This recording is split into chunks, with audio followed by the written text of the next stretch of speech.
Hey guys, Alex Zor from SteelersDepot.com here to do our usual recap of the initial analysis of the Steelers game as the Steelers on Thanksgiving win 28-7. And let me be, I guess, the last to wish you all a happy Thanksgiving. Hope you had a good one with you and your family. And it was capped off well if you're a Steelers fan. It was interesting for a while. The Steelers definitely had trouble closing the door, but if you've been following this team for definitely this year and really even the last couple seasons, on the road, short week, and just in general, they're not going to be able to blow teams out in kind of that environment. So I really anticipated this game being close for a while, even knowing the Colts were going to be without Andrew Luck and all the injuries they ended up suffering in game to their starting center, to their cornerback, to their receiver, T.Y. Hilton, Vontae Davis, Ryan Kelly, the whole spiel there. So that's just how I think it's going to be. It's very tough to assume any sort of blowout wins against anybody the rest of the way. Very tough to trust this team. The level of variance, the highs and the lows, are I think as extreme with Pittsburgh as they might be with any other team in the NFL. But to the good things, Steelers walk away with a victory. They get some big plays offensively. Antonio Brown, of course, with a fantastic game, 5 catches, 3 touchdowns. First 3 touchdown receiving game of his career, the first Steeler to do it since Jericho Cotchery in 2013. So that's a very cool moment for him. He was a dominant player as much as the Colts tried to take him away with a banged up Vontae Davis, no Clayton Gathers at safety. They're just not going to be able to do it. So even on a night where there wasn't a clear-cut number two, Ladarius Green made a couple nice catches. Eli Rogers had one early, but generally speaking, there was not a clear-cut number two. Even Le'Veon Bell just 4 receptions today. Brown was able to do his work, and they just took advantage of the coverages that were there. Whether it's one-on-one, how AB won some cover two stuff. The last touchdown was a cover two hole shot down the sideline where the safety did not close in time. Just being able to take advantage of those opportunities that they give you when he's not being doubled, when they're playing zone coverage, when the matchup is favorable, and that was what Ben Roethlisberger did tonight. Ben had a clean game, 14-20, 221 yards, 3 touchdowns, no picks. Could have been more if his receivers would have helped him out even more. But Ben was clean. He took his shots deep, and sometimes it doesn't work. Sometimes it can be frustrating. I know the 3rd and 2 incompletion to Coates near the end zone was frustrating, but it was the smart call to make. Safeties were rolling down for the Colts. Everything was covered underneath. You're going to take that one-on-one shot. That's what Ben's going to look at all the time. But Sammy Coates obviously does not have a good game. He's still dealing with a confidence slash, just obviously recovering from those broken fingers. And so you're going to keep pleading for this team to have a number 2 guy step up. But Ladarius Green, 2 big catches, 30-plus yards. I think that's the first time, I looked it up. I mean, I know it's the first time since 1994, as far back as the stats track, that Steelers tight end has had 2 30-plus yard catches in the same game. Heath Miller never did that in a game, so it's pretty remarkable. Ladarius Green can be that first guy. But they weren't the prettiest plays. They were some really nice throws by Ben, but you're getting another element to create some splash, and that's really important. Eli Rogers also had a nice 30-yard gain early on the play or in the game, a 3rd and 8 play, a nice route over the middle. Quiet the rest of the way. I want to see what happened with him there. Was he not getting as many snaps, or was he just not getting open, or did Ben not see him? We'll see. Maybe it's a combination of all 3. But overall, I think the offensive line is doing a tremendous job. Roethlisberger not sacked each of the last 2 games. Le'Veon Bell over 5 yards per carry each of the last 2 games. No big super huge run, which I'm hoping to see. I don't know exactly why that hasn't happened yet. Bell's long in these last 2 games where he's gone over $120 in each. It's been only 12 yards, which is surprising to do when you're getting 20-plus carries and you're finishing with over 5 yards a pop. But no negative plays. Bell's running hard. The line's creating holes. They're giving Ben lots of time, and that's where things start. The Steelers have won these last 2 games because they've won in the trenches. Browns couldn't run the football. Colts really had little success running the football, and the Steelers have. So, I'm sure you can look at 80% of games and say which team did better in the trenches is going to be the team that wins that game. Steelers played mostly mistake-free from a turnover standpoint. They did pretty well on 3rd down.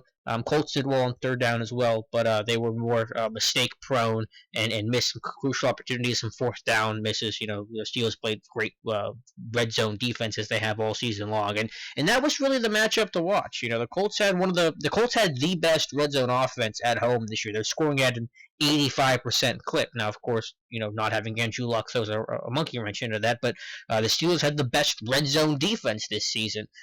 So there was kind of those 2, movable object and unstoppable force, or whatever the phrase is. It's 3 o'clock right now when I'm talking about this, but their best versus your best. Who's going to come out on top? And it was the Steelers' best. Their red zone defense, they really did come out on top. And well, the Colts definitely made their mistakes. The Steelers were able to capitalize on their opportunities, not make those mistakes, and they played great situational football. They did a really nice job in the red zone, and it's been talked about some. I've talked about it in the past. I think a lot of it stems from running those 7-shot series where you're putting the ball on the 2-yard line in practice.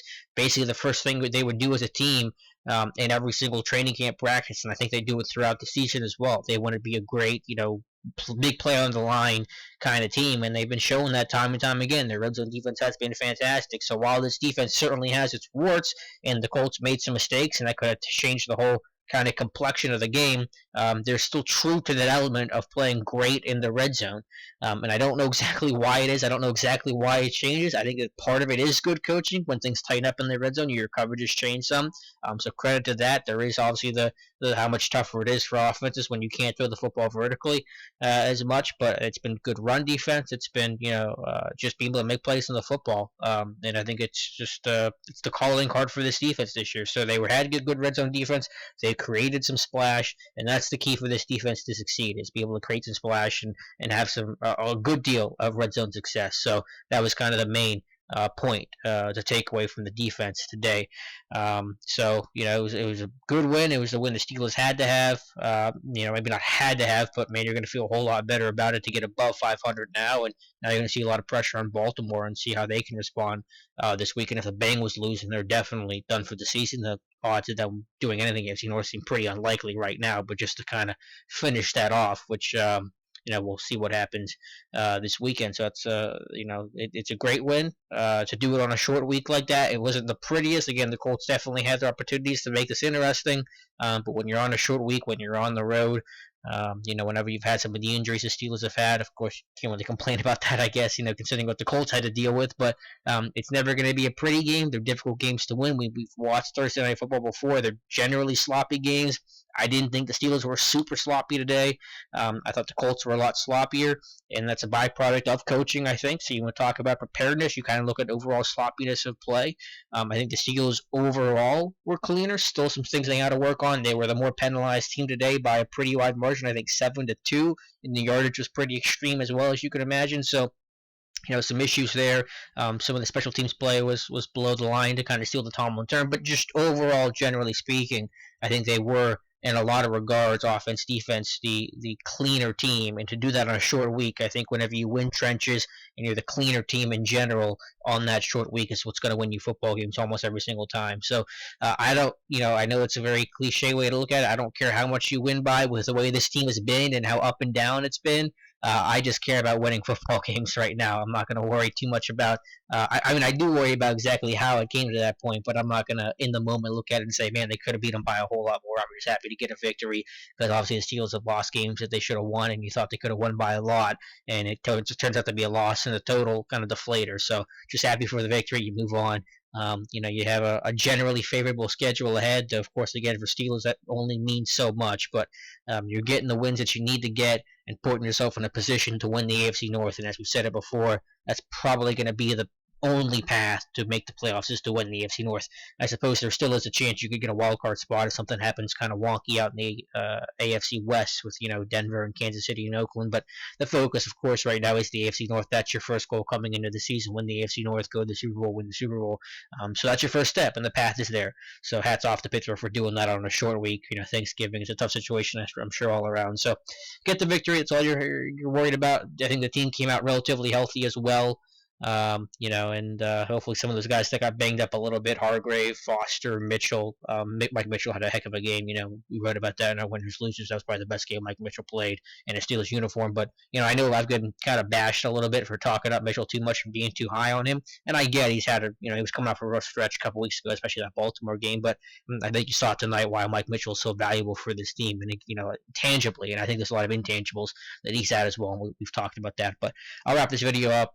You guys saw the game, happy to get the win, and 10 days to rest up, get as healthy as you can. It's kind of that mini bye, which is nice to have, at this point in the season to really kind of get you set for this home stretch. So we'll take you down the home stretch as well. We'll cover this game as thoroughly as possible. Myself, Dave Bryan, Matthew Marksy, the whole cast and crew here at SteelersDepot.com.